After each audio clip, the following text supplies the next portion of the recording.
Hello friends, कक्षा 9वीं के इस वीडियो में आप सभी का स्वागत है। आज हम प्रश्नावली 2.1 पढ़ने जा रहे हैं। इसके पहले वीडियो में मैंने अध्याय 2 का बेसिक नॉलेज पूरी तरह से समझाया है, तो आप पहले उस वीडियो को देख लें और फिर इस प्रश्नावली को शुरू कीजिए। तो आइए इस वीडियो को शुरू करते हैं। प्रश्न नंबर 1 में हमें देखना है निम्नलिखित व्यंजकों में कौन कौन से एक चर में बहुपद हैं और कौन कौन से नहीं हैं, और इसका फिर हमें कारण भी बताना है। तो देखते हैं, मैंने इसके पहले वीडियो में बहुपद पहचानने के नियम बताया है। इसमें भी और एक बार देख लेते हैं। यदि कोई चर संख्या में वर्गमूल लगा हो, इस टाइप से करनी लगी हो, या तो फिर कोई चर संख्या भाग में हो या घात ऋणात्मक हो, तो उसे हम बहुपद नहीं कह सकते। जैसे यहाँ पे पहला वाला जो प्रश्न है 4x की घात 2 ऋण 3x धन 7, यहाँ पे जो चर संख्या x है यहाँ पे कहीं वर्गमूल भी नहीं है और इसकी घात ऋण भी नहीं है, मतलब पहला वाला जो समीकरण है ये बहुपद है। सेकेंड वाला देखते हैं, जो वर्गमूल लगा हुआ है वो अचर संख्या 2 में लगा हुआ है, चर संख्या y में वर्गमूल नहीं लगा है, मतलब ये भी बहुपद है। तीसरे वाले में देखेंगे 3 और t पे यहाँ पे वर्गमूल लगा, यहाँ t में वर्गमूल लगा हुआ है। यदि t जो चर संख्या में वर्गमूल लग गया मतलब कि वो बहुपद नहीं है, तो जो तीसरा वाला है ये हमारा बहुपद नहीं होगा। पहला और दूसरा बहुपद हो गया। अब चौथे वाले में देखेंगे, यहाँ पे जो चर संख्या है किसी संख्या के भाग में आ गई, मतलब इसकी घात ऋणात्मक हो जाएगी, यानी कि पूर्ण संख्या नहीं होगी चर की घात, तो इसीलिए ये बहुपद नहीं होगा। तो जो चौथा वाला है ये भी यहाँ पे बहुपद नहीं होगा। इसका पीछे पे कारण दिया हुआ है, तो जो प्रश्नावली का सॉल्यूशन पीछे दिया हुआ है उसमें देख के आप आंसर लिख सकते हैं। जो पांचवा वाला है इसमें देखेंगे 3 चर दिए हुए हैं, x, y और t है, तीनों की घात धन में है, 10 या 3 है या 50 है, तो ये 3 चर हैं इसमें, इसलिए 3 चर वाला ये बहुपद है। तो इसे भी हम 3 चरों में बहुपद कह सकते हैं। जो प्रश्न नंबर 2 है वहां पे हमें x की घात 2 का गुणांक पूछा है। तो अब मैंने गुणांक भी पहले वीडियो में बताया है, मतलब जो चर संख्या जिसका गुणांक पूछ रहा है उसके सामने कौन सा अंक है वह देखना है और सिर्फ अंक बताना है। तो अब यहाँ पे एक एक प्रश्न हम देखते हैं।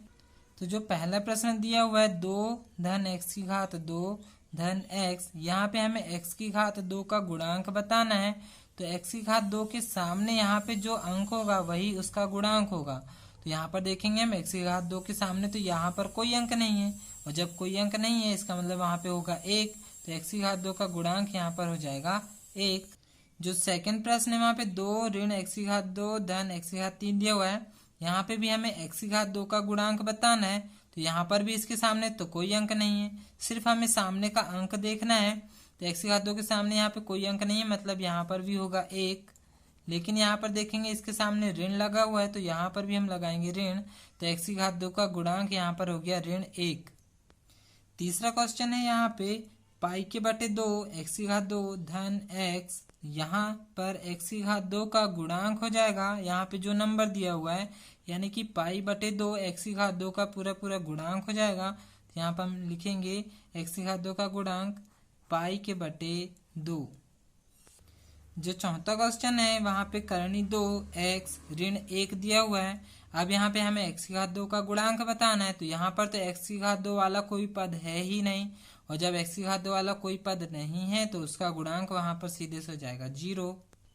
अब हम यहाँ पे प्रश्न नंबर 3 देखते हैं। ये IMP प्रश्न है, अधिकतर पेपर में पूछा जाता है। तो हमें 35 घात का द्विपद वाला समीकरण बनाना है और 100 घात वाला एक पद वाला एक एक उदाहरण बताना है। हमें 2 पद वाला एक उदाहरण बनाना है और एक पद वाला उदाहरण बनाना है। हम अपने से कोई भी चर संख्या लेके इसमें बहुपद बना सकते हैं। तो इसको देखते हैं। हमें यहाँ पे 35 घात का द्विपद वाला यानी कि 2 पद वाला बहुपद बनाना है, जिसकी घात होनी चाहिए 35। तो हम कोई भी एक चर संख्या ले लेते हैं, मान लो हमने ले ली x और उसकी घात ले लेते हैं 35, तो ये x की घात 35 हो गया, यानी कि घात हो गई यहाँ पे 35, और साथ में हमें 2 पद वाला बनाना है, तो अभी ये एक ही पद है, तो यहाँ पे कोई भी संख्या ले लेते हैं। हम मान के चलो हमने 2x ले लिए, तो ये 1 और ये 2, यहाँ पे 2 पद हो गए यहाँ पे। तो एक उदाहरण हो गया द्विपद का जिसमें सबसे बड़ी घात हो गई 35। इसी टाइप से हम यहाँ पे 100 घात वाला भी एक पद वाला बनाना है तो और कोई भी चर संख्या ले सकते हैं हम। तो मान के चलो हमने ले लिए y, अब इसकी घात बनाना है हमें 100, तो यहाँ पे y की घात हो गई 100, और एक पद वाला बनाना था तो ये एक पद ये हो गया, तो ये यहाँ पे हो गया। इसके अलावा हम x भी ले सकते थे, t p q r कोई भी एक चर संख्या लेना है और फिर उसकी घात में बनाना है। एक पद वाला बोलेगा तो एक पद वाला, 2 3 जितने भी पद वाला बोलेगा तो हम उतने पद का बना सकते हैं। अब जो क्वेश्चन नंबर 4 है उसमें हमें बहुपदों में से प्रत्येक बहुपद की घात पहचानना है और घात लिखना है। तो एक क्वेश्चन में करके बता रहा हूँ। पहला प्रश्न यहाँ दिया है 5x की घात 3 धन 4x की घात 2 धन 7x। अब हमें यहाँ पे बहुपद की घात बताना है।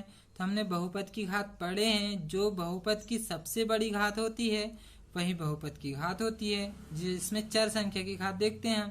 तो यहाँ पर x की घात 3 है, यहाँ x की घात 2 है और यहाँ x की घात 1 है, तो सबसे बड़ी घात तो यहाँ पर 3 है, इसका मतलब यही बहुपद की घात होगी। तो इसको हम इस प्रकार से लिखेंगे, यहाँ बहुपद की घात बराबर 3, यहाँ पे बहुपद की घात हो गई सबसे बड़ी 3। इसी टाइप से आपको हर प्रश्न में लिखना है।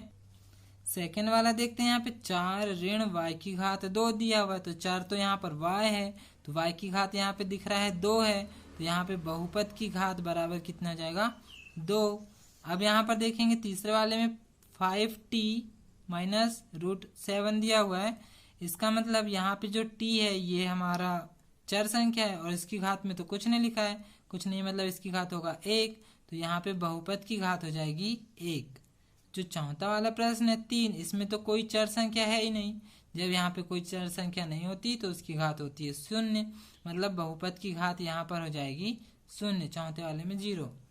अब प्रश्न नंबर 5 देखते हैं। अब यहाँ पे हमें कौन कौन से बहुपद रैखिक हैं, कौन कौन से द्विघात वाले हैं और कौन से त्रिघात वाले हैं, ये पहचानना है। तो जैसे पहला वाला दिया हुआ है x की घात 2, जो सबसे बड़ी घात होगी हम उसी घात के हिसाब से देखेंगे।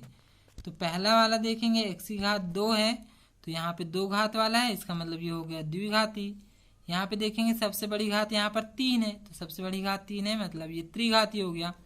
यहाँ पे सबसे बड़ी घात हमको 2 दिख रहा है, इसका मतलब ये द्विघाती हो गया। अब जो चौथा वाला है इसमें x की घात यहाँ पर कुछ नहीं मतलब 1 है, और जिसमें x की घात 1 होती है या चर संख्या की घात 1 होती है तो उसे हम रैखिक बहुपद कहते हैं। तो जो चौथा वाला हो जाएगा रैखिक बहुपद। पांचवें वाले में भी t दिया हुआ है, t की घात भी यहाँ पर 1 है, इसका मतलब ये भी हो जाएगा रैखिक बहुपद। अब यहाँ पे r की घात 2 दिया हुआ है, यदि r की घात यानी चर की घात 2 है, इसका मतलब ये हो जाएगा द्विघाती। यहाँ पे x चर की घात यहाँ पर 3 है, इसका मतलब ये हो जाएगा त्रिघाती। तो ये प्रश्नावली तो बहुत सरल थी, इसमें से अधिकतर प्रश्न में पूछे जाते हैं वार्षिक पेपर में, तो इस प्रश्नावली से आपको अच्छे से तैयारी करना है। तो यहाँ पे प्रश्नावली 2.1 समाप्त हो चुकी है। तो इस वीडियो को पूरा देखने के लिए धन्यवाद।